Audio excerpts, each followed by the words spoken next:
Nitrogen cycle or metabolism of nitrogen. The cyclic flow of nitrogen in the environment is called nitrogen cycle. यानी कि environment में nitrogen का जो cyclic flow होता है उसे हम क्या कहते हैं, नाइट्रोजन साइकिल कहते हैं। इसमें दो स्टेप होते हैं, दो मेजर स्टेप होते हैं। एक में जितनी भी एटमॉस्फेरिक नाइट्रोजन है, हवा में जितनी भी नाइट्रोजन है, ठीक है, वो सारी की सारी क्या होती है, नाइट्रोजन के कंपाउंड में बदल जाती है, जिसे कहते हैं नाइट्रोजन फिक्सेशन। ठीक है, और उसके बाद में जितने भी नाइट्रोजन के जो कंपाउंड बनते हैं वो वापस से एनवायरनमेंट की नाइट्रोजन में बदल देते हैं, उसे हम कहते हैं डीफिक्सेशन। तो बस the cycle of nitrogen fixation and the defixation is called nitrogen cycle.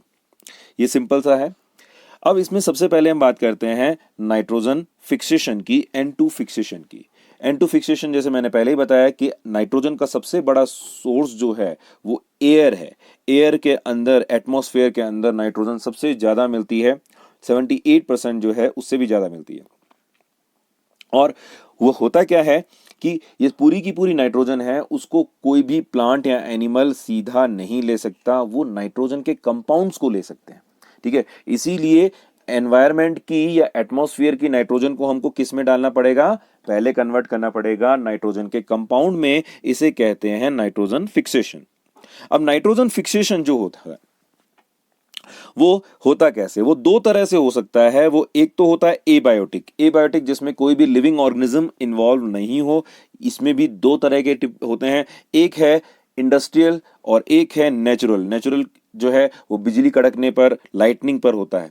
दूसरा होता है बायोटिक। बायोटिक जो है नाइट्रोजन फिक्सेशन, वो करने के लिए क्या है, लिविंग ऑर्गेनिज्म इन्वॉल्व होते हैं, और ऐसे लिविंग ऑर्गेनिज्म इन्वॉल्व होते हैं जिनके अंदर कौन सा एंजाइम हो, नाइट्रोजिनेज एंजाइम हो। ठीक है, नाइट्रोजिनेज एंजाइम क्या करता है, नाइट्रोजन को नाइट्रोजन के जो है कंपाउंड्स में बदल देता है। ठीक है, ये क्या है, नाइट्रोजन के कंपाउंड जो होते हैं। अब इस जो है नाइट्रोजिनेज एंजाइम के लिए ऑक्सीजन है वो पॉइजन का काम करती है। ठीक है, ये बिल्कुल ध्यान रखिएगा कि जब जब अगर ज्यादा ऑक्सीजन होगी तो क्या होगा, नाइट्रोजिनेज काम नहीं करेगा। इसीलिए जो ब्लू ग्रीन एल्गी है उसकी हेटेरोसिस्ट, नाइट्रोजन फिक्सेशन करने वाली सेल का नाम क्या है, हेटेरोसिस्ट में क्या नहीं होता, क्लोरोप्लास्ट नहीं होता। क्योंकि अगर क्लोरोप्लास्ट होगा उसमें तो वो क्या करेगी, फोटोसिंथेसिस करेगी। फोटोसिंथेसिस करेगी तो बाई प्रोडक्ट के फॉर्म में क्या निकलेगा, ऑक्सीजन निकलेगा, जो क्या करेगा, इस एंजाइम को खत्म कर देगा और नाइट्रोजन फिक्सेशन नहीं होगा। ठीक है, होता क्या है, नाइट्रोजिनेज के अंदर क्या होता है, मोलिब्डेनम और आयरन प्रोटीन होते हैं जो क्या होते हैं, इनहिबिट हो जाते हैं ऑक्सीजन के साथ। ऑक्सीजन उन्हें इनहिबिट कर देती है। ठीक है, तो चलिए, यानी कि बायोटिक जो नाइट्रोजन फिक्सेशन है उसको करने के लिए कौन सा एंजाइम चाहिए होता है, नाइट्रोजिनेज एंजाइम चाहिए होता है। अब ये जो बायोटिक नाइट्रोजन फिक्सेशन है ये भी दो तरह का होता है, एसिमेट्रिकल और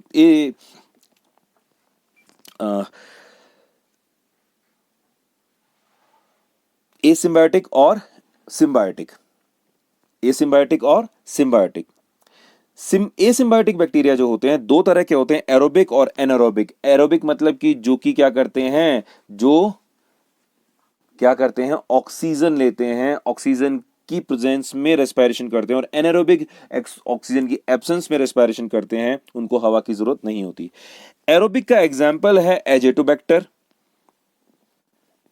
और एनारोबिक का एग्जाम्पल है बेसिलस। ओके, इसके अलावा ब्लू ग्रीन एल्गी भी इसी में ही आती है, नॉस्टॉक एनाबिना। अब आता है सिम्बायोटिक। सिम्बायोटिक के अंदर दो बैक्टीरिया हैं, एक तो है राइजोबियम। ठीक है, राइजोबियम लेग्यूमिनोसी प्लांट के साथ में रहता है। दूसरा है फ्रैंकिया। ठीक है, फ्रैंकिया। ये दोनों क्या हैं, ये दोनों सिम्बायोटिक हैं और प्लांट्स के साथ रहते हैं और डायरेक्टली क्या करते हैं, नाइट्रोजन को एनवायरनमेंट से एब्जॉर्ब करते हैं और क्या करते हैं, प्लांट को कंपाउंड बनाकर देते हैं।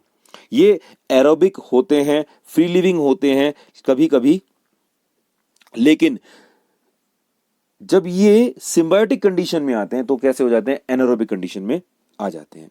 ओके, तो ये क्या है, ये बैक्टीरिया हैं जो कि सिम्बायोटिक और एसिम्बायोटिक बायोटिक नाइट्रोजन फिक्सेशन करते हैं। ओके, अब नाइट्रोजिनेज कैसे काम करता है? नाइट्रोजिनेज काम करता है,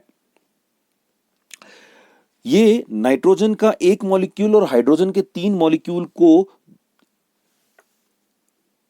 एटीपी लेकर, एनर्जी लेकर, कितनी 2 इंटू 8 यानी 16 एटीपी लेकर के क्या करता है, अमोनिया में बदल देता है, 2 मॉलिक्यूल अमोनिया के बनाता है। ठीक है, यानी कि एक जो नाइट्रोजन का मॉलिक्यूल होगा उसमें कितने एन होंगे, N2, 2 एन होंगे। ठीक है, उन 2 एन को ये हाइड्रोजन के 3 मॉलिक्यूल से 3H2 से जोड़ेगा, इसमें ये कितनी एनर्जी यूज करेगा, हर एक मॉलिक्यूल के लिए कितनी यूज करेगा, 8 एटीपी। तो यहाँ कितने बने मॉलिक्यूल, 2 मॉलिक्यूल बने अमोनिया के, तो ये 2 इंटू 8 यानी टोटल 16 एटीपी जो है वो यूज करता, कंज्यूम करता है। तो यहां पर ये इसका क्या है, नाइट्रोजिनेज का मैकेनिज्म है। अब नाइट्रोजिनेज का मैकेनिज्म आपको समझ में आ गया। अब हम बात करते हैं नोड्यूल बनाने का मैकेनिज्म कैसा होता है। नोड्यूल बहुत सिंपल सी बात है, कोई भी बैक्टीरिया या कुछ भी होता है, जो ये नाइट्रोजिनेज बैक्टीरिया होते हैं, नाइट्रोजन फिक्सेशन करने वाले सिम्बायोटिक बैक्टीरिया होते हैं, ये बॉडी में कैसे एंटर करते हैं, प्लांट बॉडी में। ये हम एग्जाम्पल लेते हैं लेग्यूमिनोसी कुल के अंदर, लेग्यूमिनोसी फैमिली के अंदर मिलने वाले बैक्टीरिया, किसका नाम क्या है, राइजोबियम का। अब राइजोबियम क्या करता है, नॉर्मली सॉइल के अंदर क्या होता है, फ्री लिविंग रहता है और क्या है, एरोबिक रेस्पिरेशन करता है।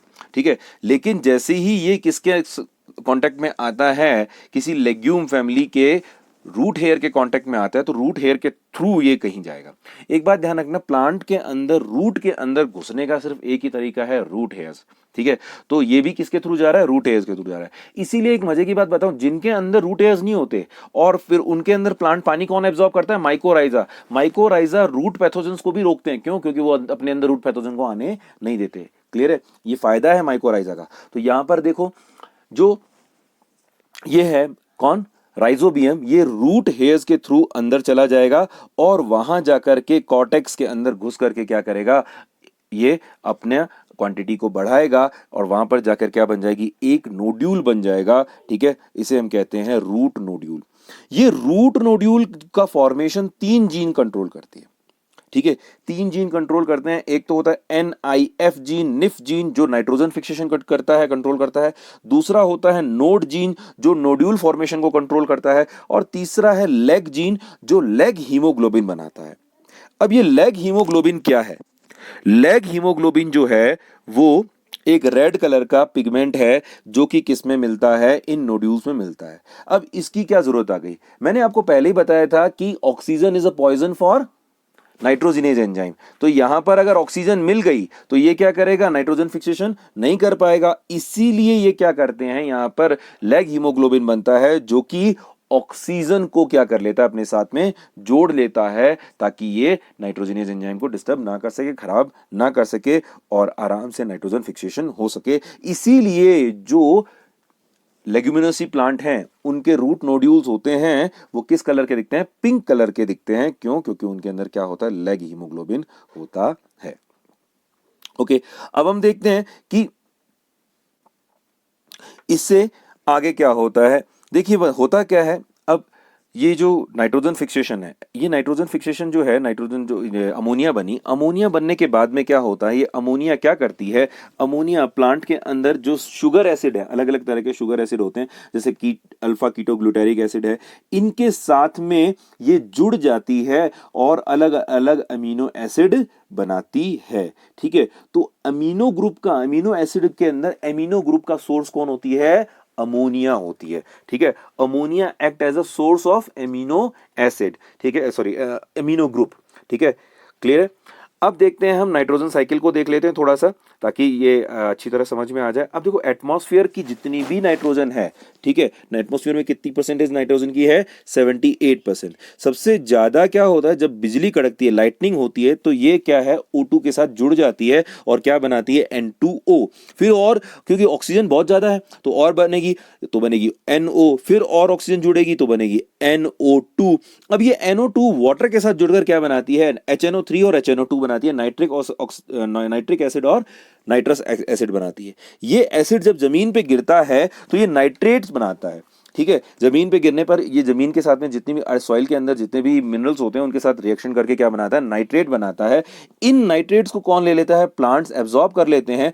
प्लांट्स को कौन खाता है, एनिमल खाता है, तो नाइट्रोजन एनिमल में चली गई। एनिमल अपना नाइट्रोजनस वेस्ट निकालते हैं। इन तीनों का, प्लांट, एनिमल और नाइट्रोजनस वेस्ट का डिकम्पोजिशन हो जाता है और कुछ नाइट्रोजन जो है अब वो क्या है, अमोनिया रिलीज हो गई, कुछ अमोनिया वापस से नाइट्रोजन एयर में चली गई।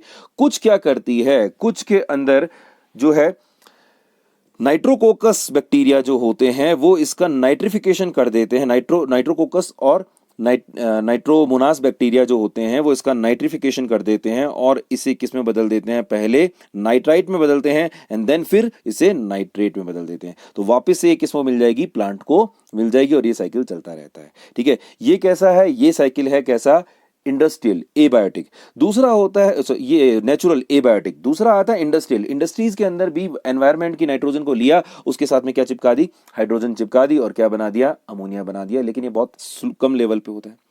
इसके बाद में आते हैं कौन से, एसिम्बायोटिक नाइट्रोजन फिक्सेशन। कुछ जो ब्लू ग्रीन एल्गी हैं या कुछ बैक्टीरिया जो हैं वो एनवायरनमेंट की नाइट्रोजन को लेते हैं और सीधे ही उसे किसमें कन्वर्ट करते हैं, नाइट्रेट में कन्वर्ट करके सॉइल को दे देते हैं। ठीक है, क्लियर है बेटे। इसके बाद में दूसरा आता है, कुछ डीनाइट्रीफाइंग बैक्टीरिया भी होते हैं जो इस नाइट्रेट को वापस से तोड़ देते हैं और क्या है, नाइट्रोजन रिलीज कर देते हैं। कुछ बैक्टीरिया ऐसे होते हैं सिम्बायोटिक बैक्टीरिया जो एनवायरनमेंट की नाइट्रोजन को डायरेक्ट प्लांट को देते हैं। तो ये क्या है, नाइट्रोजन साइकिल है। ठीक है, और यहां पर आपका नाइट्रोजन मेटाबॉलिज्म खत्म होता है। ठीक है, जो पूरा का पूरा आसान सही है।